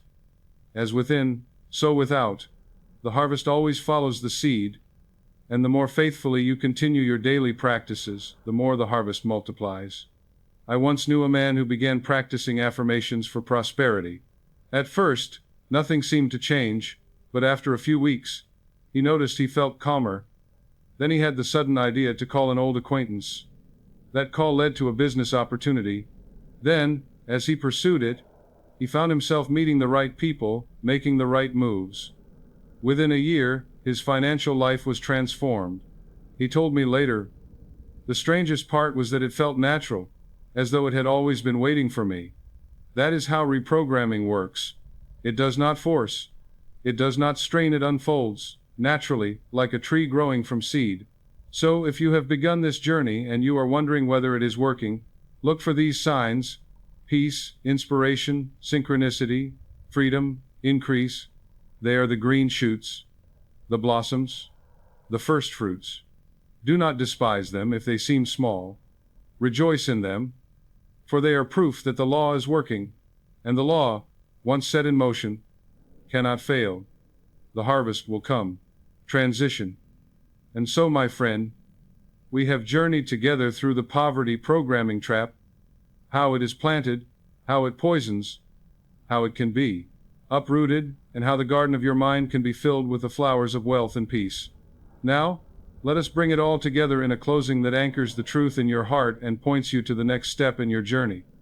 So, my friend, we have walked together through the entire journey of the poverty programming trap, from the illusion that hard work alone brings success, to the discovery that it is belief, not sweat, that shapes destiny, from the uncovering of the hidden programs of fear, guilt, and lack that were planted in childhood, to the revelation that faith, affirmation, visualization, and gratitude can reprogram the subconscious, from the poisons of envy, resentment, and fear that choke the soil, to the healing antidote of love and self-worth, from the acceptance that wealth is your divine right, to the realization that its true purpose is found in service, and that belief must be joined with action and sustained by daily practices until prosperity becomes a natural way of life. And along the way we have seen the signs, the green shoots that prove the law is working, the peace within, the nudges of intuition, the synchronicities without, the lifting of old weights, and the outward increase that follows inward transformation. Take this truth into your heart. Poverty was never your destiny, never your fate, never God's will for you. It was a program, a lie, a suggestion planted in your subconscious that you accepted as true. But the moment you awaken, the moment you recognize the illusion, the moment you decide to plant new seeds of belief, that program begins to unravel. And in its place, a new program can grow, the program of abundance, of faith, of gratitude, of love. You no longer need to work for nothing. You no longer need to labor in vain. From this day forward, you can live in the rhythm of prosperity, where your thoughts, your words, your images, and your actions are all aligned with the law of life, and life responds with blessings, pressed down, shaken together, and running over. So let us seal this together with a living affirmation. Say with me now, and say it with conviction, not as a wish but as a declaration. From this moment on, I no longer work for nothing. My mind is rich. My heart is grateful. My life is overflowing with abundance. Wealth is my right. Prosperity is my nature. And love is my way. I am blessed, and I am a blessing. I give freely, and I receive freely. The garden of my mind is filled with flowers of faith, and my harvest is joy, health, wealth, and peace. Let these words sink into your subconscious. Let them take root. Repeat them until they become your natural thought, and watch as your outer life begins to reflect them. And before we close, I must leave you with one more thought. Even now, even as you practice affirmations, even as you visualize, even as you give thanks, there may still be one hidden chain, one final belief buried deep in your subconscious, that works quietly to cancel all the rest. It is the most dangerous poverty belief of all, because it hides behind noble words, behind false humility, behind the appearance of goodness, while in truth it robs you of prosperity. In my next message, I will uncover this hidden chain. If you miss it, you may keep repeating the same cycles, never knowing why your affirmations seem powerless. But if you see it and break it, then nothing will stop you from living in the fullness of wealth and peace. So do not stop here. Click on the next teaching. Continue the journey, for you have planted the seeds today, but the harvest is waiting, and the harvest is rich.